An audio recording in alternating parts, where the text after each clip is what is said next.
Что такое храп, знают все. Но как он возникает и чем опасен, догадываются немногие.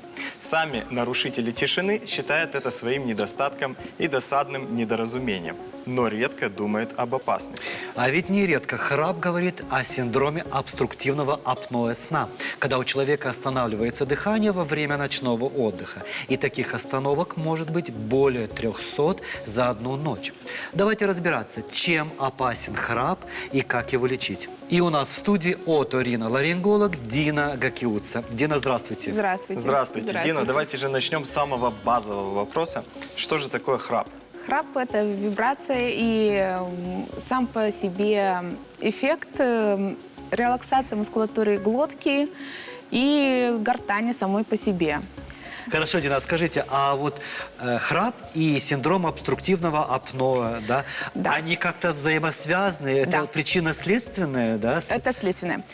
Во-первых, у нас есть просто храп, да, нормальный храп, когда человек очень устал. Или, например, был на какой-то банкет, и после этого он пришел домой, и очень устал и начал храпеть. А есть патологический храп, который у нас появляется каждый вечер.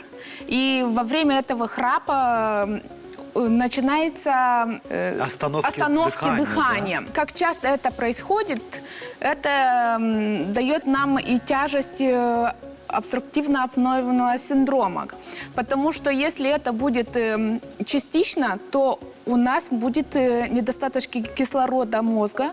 Если это не произойдет, мозг не будет спать, он не входит в фазу глубокого сна, и он постепенно будет привлекать к себе другие угрозы для здоровья, для этого человека, как сердечная недостаточность, как диабет или даже инсульт, если у этого человека еще и другие хронические заболевания. Ну а если простым языком, какие все-таки причины, основные причины, которые ведут к храпу? Есть несколько факторов, которые происшествуют появления храпа.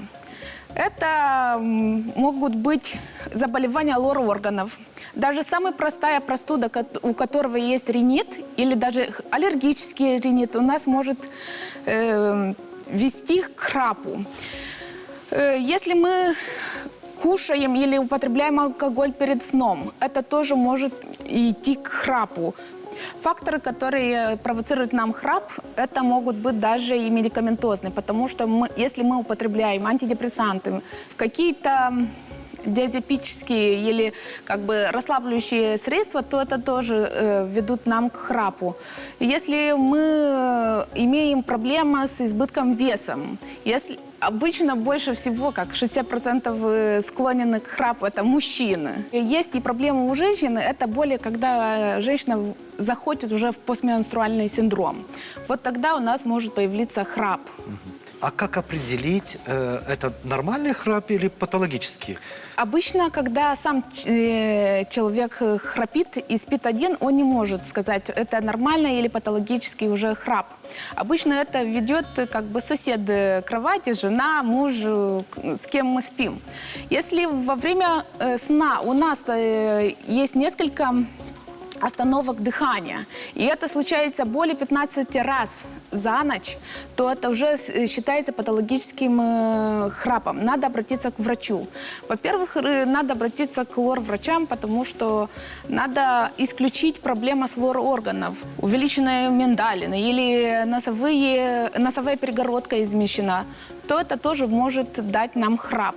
И решить эту проблему хирургически, потом это не будет. Потому что если оставить, то могут появляться другие осложнения, как мы говорили. Это может быть сосудистая недостаточность, инфаркт даже могут. 35% людей, которые имеют патологический храп, то могут скончаться во время сна из-за остановки сердца. А вот как лечат храп и можно ли от него избавиться один раз и навсегда? Навсегда. У нас есть общие меры лечения, так, или профилактики, скажем. Это, во-первых, надо кушать последний раз 4 часа до сна. Делать маленькую прогулку перед сном. Проветривание перед сном.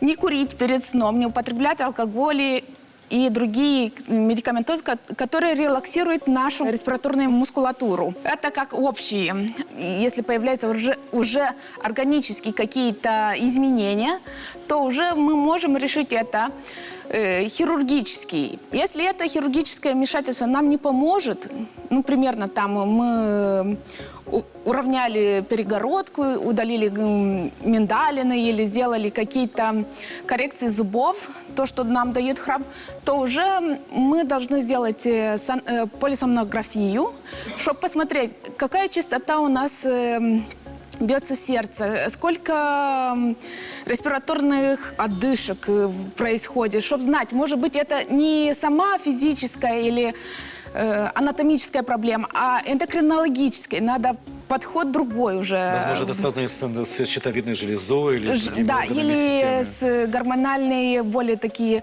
половых желез. Дина, вот для наших телезрителей, чтобы они все-таки заострили внимание на этом, что храп патологически очень опасен.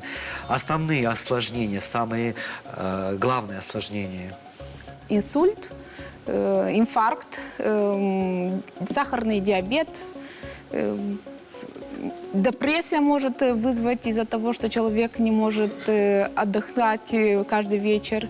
Не только у храпящего, кстати, но и у находящегося соседа. рядом. Да. Дина, хорошо, сам храпящий, естественно, сам себя не слышит, спать себе не мешает. Но, тем не менее, для того, чтобы помочь себе и помочь окружающим, какие меры профилактики? Вот что вы порекомендуете все-таки, чтобы избежать храпа? Сделать маленькую прогулку перед сном. Проветривать комнату.